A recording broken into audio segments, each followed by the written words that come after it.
Hi, everyone. Tonight, in episode 4, we are going to talk about self love and triggers and what I did to cause them.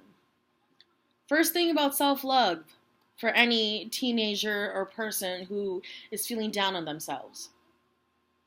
You must first learn to love yourself before someone else can accept and love you.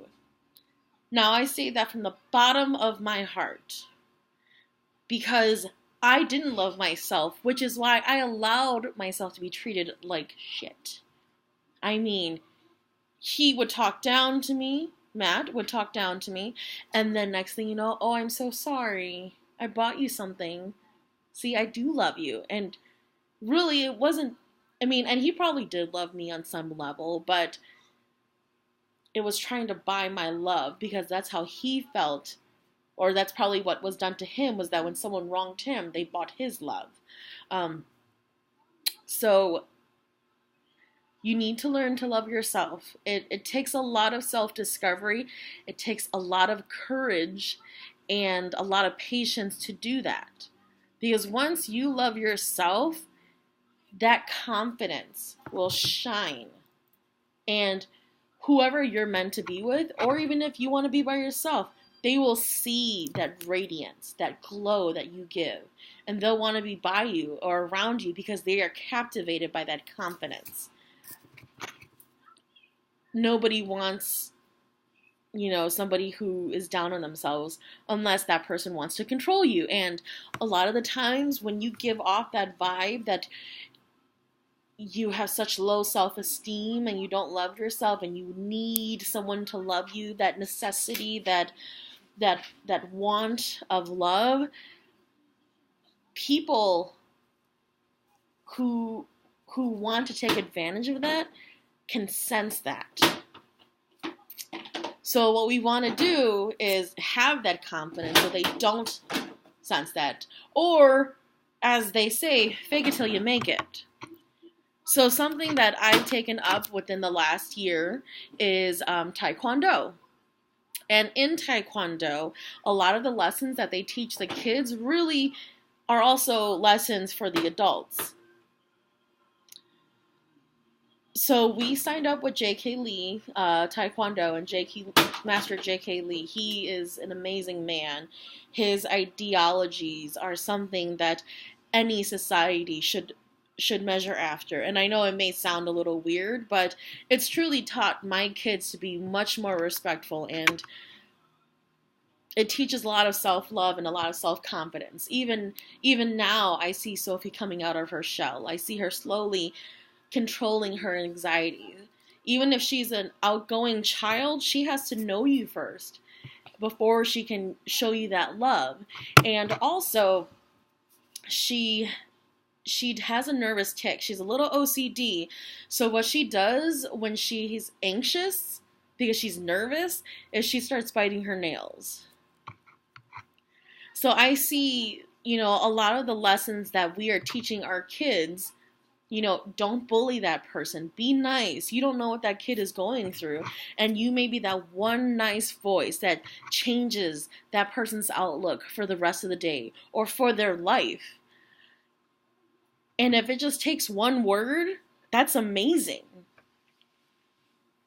If you can help trigger that self-love for that person, that self-worth, then you've done your job for the day. That's the biggest thing at the end of the day, is being able to make an impact in someone's life other than your own. If you make that impact on your own life, that's amazing. But if you can do that for someone else, that is transcending. That's touching someone else's life. I don't even have the words to describe that sensation, that feeling, that it's almost like a web or roots in this sense. And as you touch someone else's life, or like the movie Pay It Forward, if you do something nice, it goes forward and someone else sees that and it resonates with them.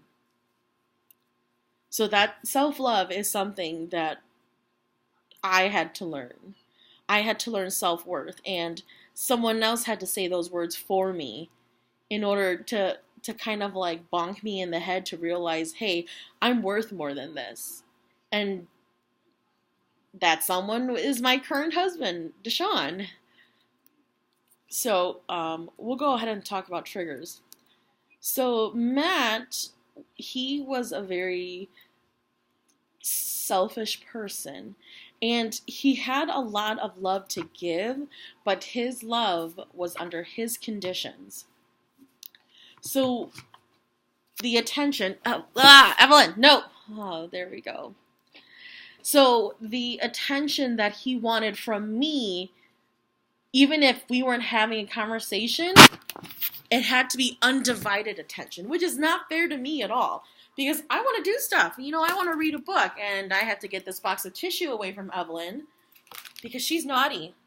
Evelyn! Hi! Who is that?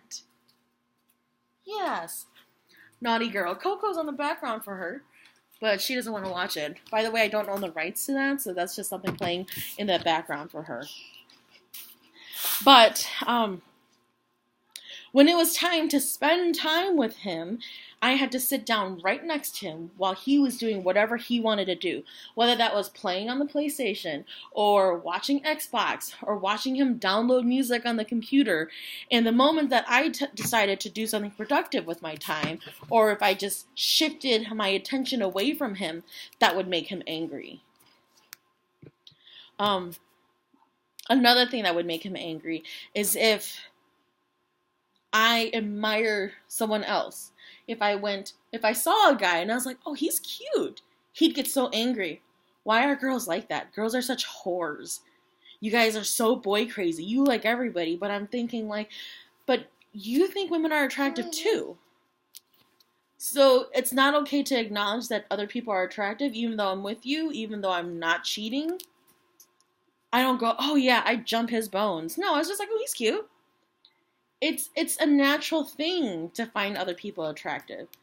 But it takes you as a human being to decide, do I really want to pursue that, or should I stay with who I'm with?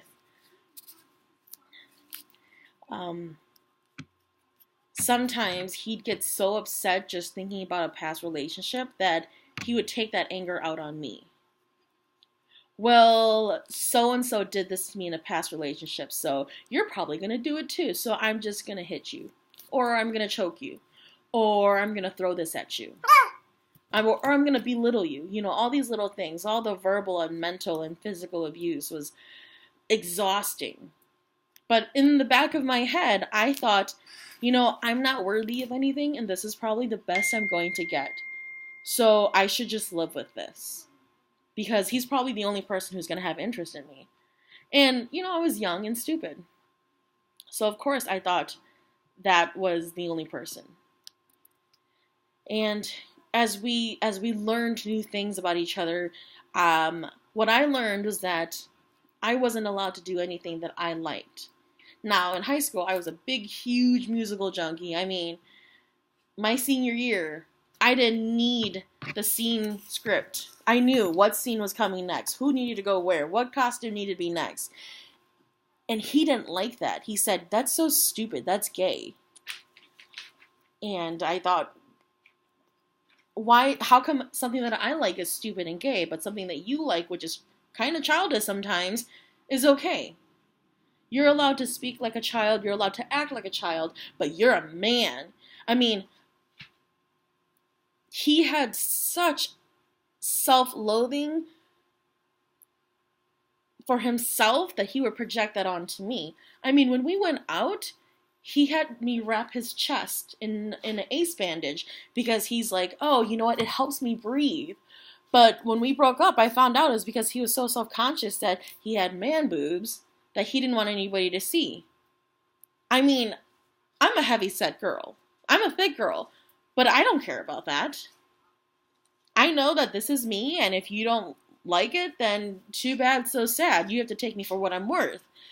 But he was just so self-conscious. He had to wear the latest trends from Abercrombie and Fitch. He had to have their cologne fierce, and then he would spray it even more, and on his clothing and on himself. And He didn't like that he had acne issues. I mean, everyone has acne issues. So I would work and work and work and work, and then that would be his spending money. So I would have nothing, and he would have something. He would go get his haircut. His haircut each time was $30. He would go get makeup from Bare Minerals. Each one of those concealer tubes are like $40.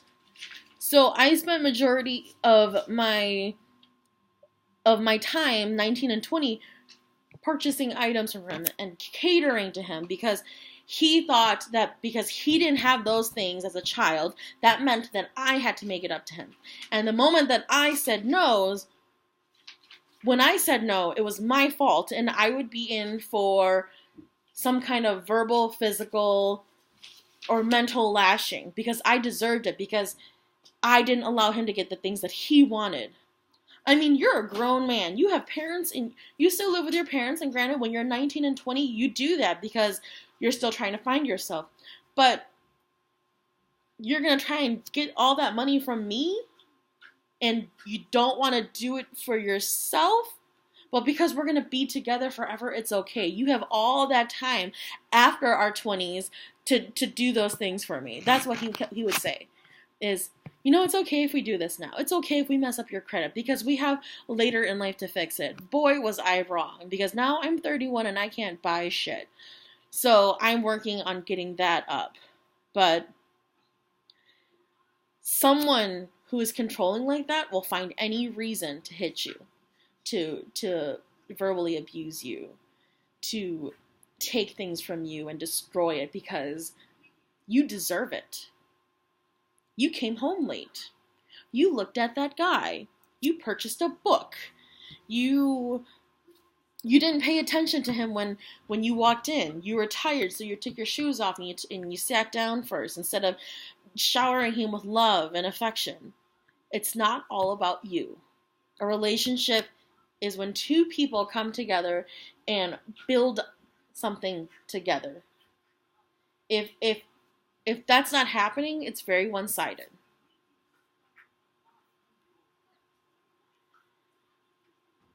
And so many things are running through my head, and I keep looking at my schedule to try to keep it, on schedule so I don't go off my tangents, because if you've been watching, you see I go off on tangents. But